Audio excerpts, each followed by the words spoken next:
Байызбек Самсиев жаңы тегилген көчөттөргө өзгөчө көңүл буруп, убакты сааты менен суугарып турат. Анткени жаңы отургузулган көчөттөр өнүп жетилгенге чейин камкордукка муктаж. Бул жерге отургузулган көчөттөр жазында айыл өкмөт тарабынан жардам катары берилген. Айлана чөйрөнү көрктөндүрүп, экологияны сактоо максатында берилген көчөттөрдүн баары өнүп чыккан. 14 көчөт алганбыз. Бардыгы өндү. Кудай буйрса 2 жылдан кийин дагы түшүмүн берет деген үмүттөбүз. Эгерде дагы жакшылап карасак, бул эмгек жери дагы 50 сантиметр өзүнчө дагы кошула турган бар болжол менен. Кудай буйрса 14 бардыгы өндү. Мына алмадын бардыгы арасында отурушканбыз.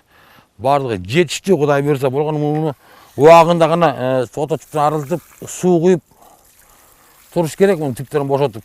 Мына бардыгы Кудай буйрса өнүп турат. Март айында президент Садыр Жапаров тоолордун экосистемасын коргоо жана климаттык туруктуулук жылынын алкагында жалпы Кыргызстан боюнча Жашыл Мурас улуттук өнөктүгүн баштаган. Бул багытта Кара Суу айыл өкмөтүнө Талас районунун Токой чарбасы тарабынан алманын көчөттөрү берилген. 2022 жылы жазында бүткүл дүйнөлүк банктан Талас Токой чарбасы аркылуу Кара Суу айыл өкмөтүнө жалпы 2100 алманын көчөттөрү келген. Ар бир үйгө 14 көчөттөн жалпы 150 аскамыз болгон үй-бүлөлөргө жаңы турмуш курган жаңы үй-бүлөлөргө бөлүнүп берилген. Өнөктүктүн алкагында жаз алды менен көчөттөрдү отургузуу колго алынып, жерлерде кызуу иштер жүргүзүлгөн. Бир гана жергиликтүү бийлик тарабынан эмес, айылдык көрктөндүрүүгө айыл тургундары да салым кошушкан. Кара Суу айылынын тургуну Эрнисбек Самсиев өзүнүн каражатына 18 түп ийне жалбырактуу көчөт отургузуп, тегерек чекесин курчап койгон. Айыл өкмөттүн жемилгеси менен анан ушуну жерде азыр 18 түп ушундай көчөт бар. Ана отургузуп көрдүк. Анан могу сырттарын болсо өзүңүздөр көрүп тургандай, баягы мал айдоо учурунда кичине зыян келтирип койбосун. Ошол себептен мындай кылып коруп койдук, эми кичине түптөлө болгонча, баягы өзүнө келгенче эметип туралы, карап туралы деп.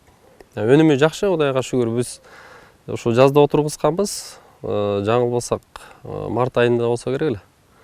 Бирок ошо баягы күнүгө көрүп жүргөн адамга байкалбайт экен. Бирок ошо өзүмө жакшы эле экен да, ошо бир жаңылбасам бир 20 сантиметрде өсүп калды окшойт да бу. Айылдын өнүп өсүшү келечек муунга болгон камкордук дейт айыл тургундары. Эми келерки жылы дагы көбүрөөк жерди көрктөндүрүп, ийне жалбырактуу көчөттөрдү отургузууну көздөшүүдө. Сентябрь айларында ушул эмелер, мөмөлөр, бүчүрүлөр уруктанып баштайт экен да.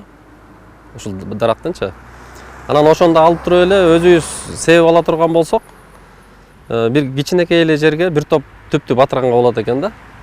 Анан ошол бир 2-3 жылда ушундай акыбалга келет экен да бою. Анан Кудай буйрса ушул көчөлөрдүн баардыгын айланта тигебиз деген жакшы ниет бар да, Кудай буйрса. Быйыл Кыргызстан боюнча 5 миллионго жакын бак тарактын көчөттөрү отургузулган. Ал эми Талас району боюнча 33635 ийне жалбырактуу жана мөмө жемиштердин көчөттөрү отургузулган. Гулира Нурболотова, Байжан Мирбеков, Талас району.